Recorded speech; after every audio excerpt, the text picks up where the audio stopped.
What's up, YouTube? It's me, Prime vs. Prime, and today we're going to be taking a look at the brand new Transformers animated studio series, Deluxe Class Dirt Boss. Now, it was very hard for me to get my hands on this figure as I essentially had to have someone gift it to me straight from the Hasbro factory. Nah, I'm just kidding. Hey, what's up guys, Zephyr here, and today we're going to be taking a look at a figure I've already covered in a pretty less than desirable review, where hopefully I try to redeem myself because, in my opinion, I did a pretty good job at making sure this figure actually holds together a lot better. As I am contradicting myself in the video, but that seems to be the only piece that really pops off, so don't worry.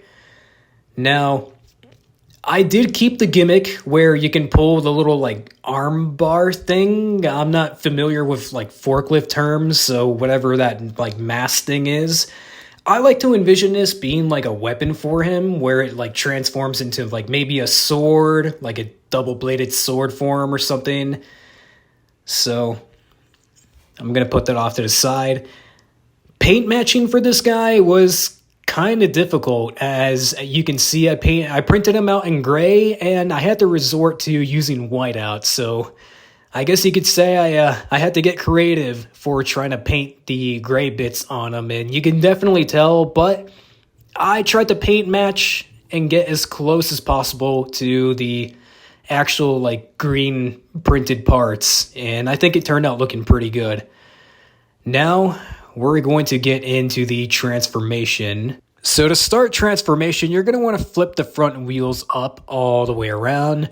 And the front wheels, they tab in to the front armature piece with this small little clip or tab.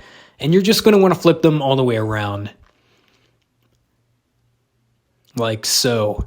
Next, you want to take the armature itself, the forklift section, and you're going to want to lift it up and accordion it on itself.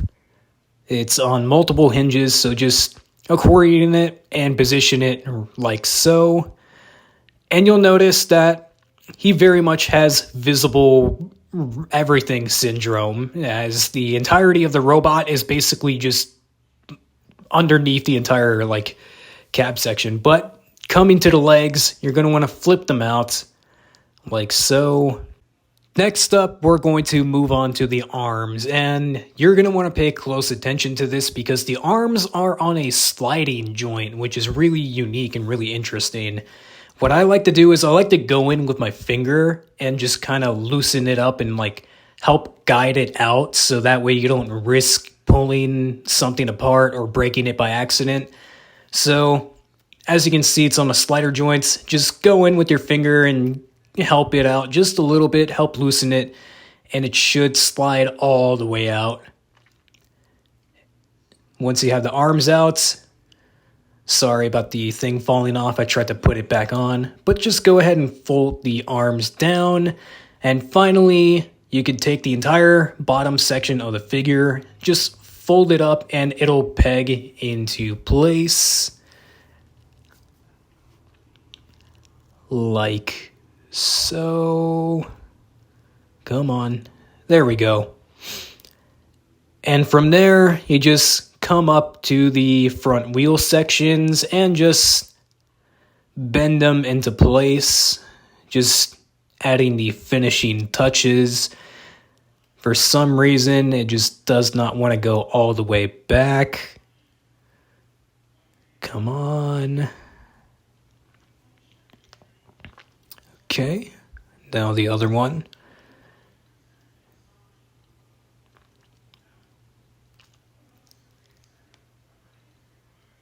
It just does not want to go. Okay, there you go.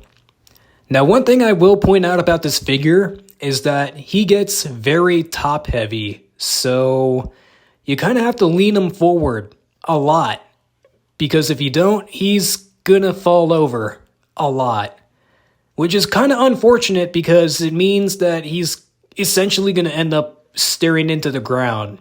Even if you print the little heel spurs to help him stabilize himself a bit more, Yeah, but here he is standing up, and I like to point out that I'm a bit of an idiot because one crucial step that I missed is that you're supposed to fold the windshield back to give you clearance for the wheels to fold back properly and for the armature to sit properly. So when transforming this guy, just make sure you do that.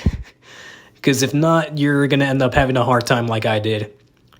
But here I am trying to stand him up, and there he is. He is very top heavy, and unfortunately it looks like he's staring into the ground, but he does stand on his own. We're going to go in for articulation now, and as you expected, he doesn't have a whole lot of articulation, but he's got some. He can kick his legs front and back. He does actually have a knee articulation. I'm not sure why. He's got super stubby legs, but he's got knee articulation. He's got pretty decent arm articulation. He can move from side to side, forwards and backwards, and that's really about it. He does have the little mind control thing on his head that he uses in the show. Getting into size comparisons, here I have Deluxe Class Bumblebee, an actual Deluxe Class, and as you can see, he is almost as tall as him in vehicle mode. So this guy is pretty short. Here he is next to Voyager Prime, and Voyager Prime is exactly as big as he is in vehicle mode. So again, that's kind of funny. Here he is next to a modern Deluxe Class, or Voyager, but come on, let's be real, this is just a glorified Deluxe Class. Legacy Override, or Velocitron Override, and yes, I did paint the taillights. Size comparison again, but this time in their robot modes, and as you can see, Bumblebee is bigger than him, as to be expected, but I do think they scale pretty well when it comes to their robot modes. Yes, I know I mistransformed Override, but I don't care because I'm going to be transforming her back into vehicle mode immediately after this video.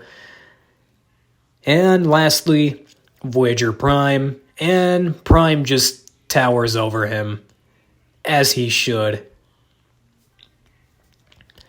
I hope you guys enjoyed this video, as I actually had a lot of fun remaking this guy, and I was pleasantly surprised by how many of the original parts I was able to get away with just reusing. With that being said, be sure to hit like and subscribe so that way you can be the cool one out of your friend group. As always, I will see you guys in the next video.